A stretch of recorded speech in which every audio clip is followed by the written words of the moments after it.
मंच पे विराजमान अम्बाला शहर के विधायक श्री असीम गोयल जी का और मनदीप सिंह भाटिया जी का जो डिवीज़नल रेलवे मैनेजर हैं, आप सबों का, हमारे जितने भी शहर के अम्बाला वासियों का, हमारे पार्षद, सभी अतिथिगण जो आए हैं इस कार्यक्रम में, आप सबका धन्यवाद भी करता हूं और स्वागत भी करता हूं। कर्म भूमि भी है, मैं यहाँ पढ़ा भी हूँ और अम्बाला वासियों ने हमेशा मुझे प्यार दिया है। आज का दिन एक बहुत ही महत्वपूर्ण दिन है, सिर्फ अम्बाला के लिए नहीं, देश के लिए, पूरे देश के इतिहास के लिए। आज ऐतिहासिक दिन इसलिए है कि माननीय प्रधानमंत्री श्री नरेंद्र मोदी जी, जिन्होंने पिछले 9 साल के अंदर देश को एक नई दशा और दिशा देने का काम किया है, जिन्होंने देश को एक अलग आयाम पे पहुंचाने का काम किया है, उनकी सोच के तहत जो उन्होंने कॉल दी थी 2014 में कि वो देश भारत को कहाँ देखना चाहते हैं आने वाले समय के अंदर, जो उन्होंने कॉल दी थी भारत को अमृतकाल के अंदर कहाँ ले जाना चाहते हैं, भारत को एक विकसित देश के तौर पे कैसे पहुंचाना चाहते हैं, अगले 25 साल में भारत कहाँ पहुंचेगा, मैं उस सोच की प्रशंसा करना चाहता हूँ। और आज उसी सोच के तहत अम्बाला वासियों के लिए एक सौगात, बहुत ही अच्छी सौगात माननीय प्रधानमंत्री जी द्वारा दी गई है, जो कि सिर्फ अम्बाला के लिए नहीं, पूरा अम्बाला डिवीज़न के लिए तकरीबन 16 ऐसे स्टेशन 900 करोड़ की लागत से पूरे अम्बाला डिवीज़न के अंदर उनका नवीकरण होगा। चंडीगढ़ में भी 516 करोड़ की लागत से होगा और अम्बाला शहर का भी रेलवे स्टेशन जो एक तरीके से बहुत ही बुरे हाल में था, उस पर भी 22 करोड़ की लागत से राशि से इसका नवीकरण होगा। लेकिन मैं आपके सामने बात रखना चाहता हूँ कि किस तरह प्रधानमंत्री जी ने सिस्टमैटिकली देश को आगे बढ़ाने का काम किया है, किस तरीके से प्रधानमंत्री जी ने किस सोच के तहत देश को बढ़ाने का काम किया है। मैं बात करूं चाहे जनधन योजना की, जहां तक मेरे ख्याल से 48 करोड़ खाते आज खुल चुके हैं। मैं उदाहरण इसलिए देना चाहता हूं जनधन योजना का कि व्यवस्था को बदलने की सोच कहां से आती है। एक प्रधानमंत्री थे देश के,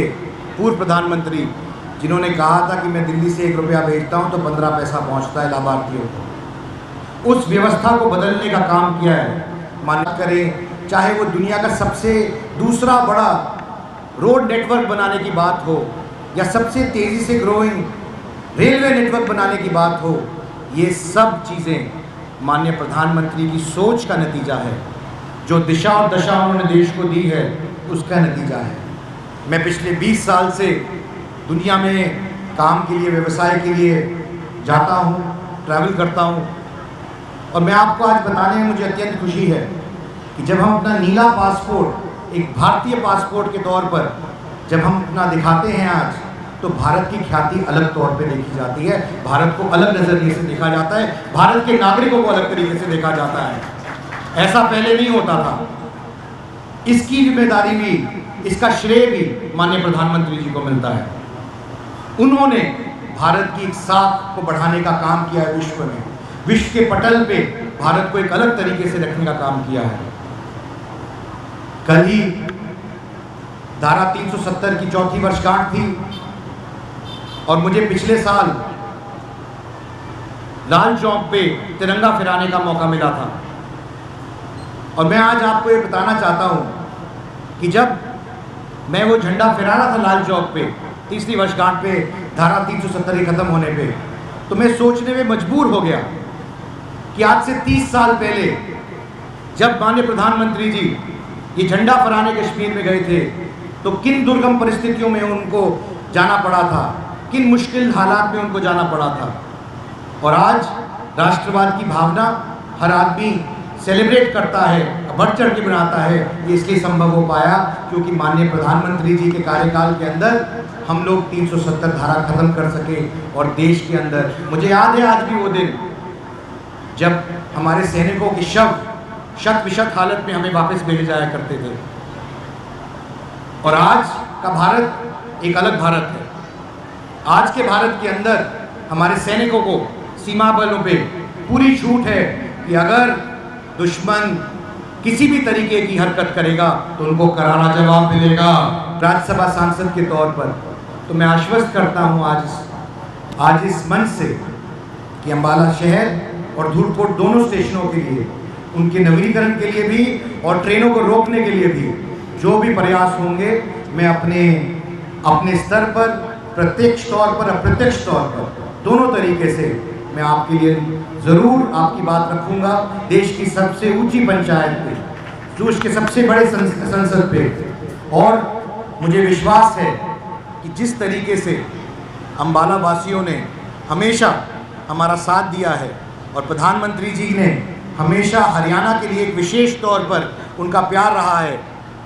तो मेरे को पूर्ण विश्वास है कि अम्बाला को अपना हक ज़रूर मिलेगा।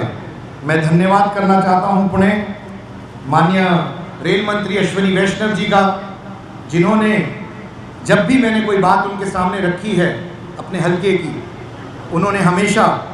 बहुत ही संवेदनशीलता से उस मुद्दे को सुना और उस पर काम करने का काम किया है। आज हमारा देश अगर बन रहा है, आज अगर अम्बाला के अंदर इस स्टेशन का नवीनीकरण हो रहा है, तो मैं इसका श्रेय माननीय मुख्यमंत्री श्री मनोहर लाल जी को और देश के यशस्वी प्रधानमंत्री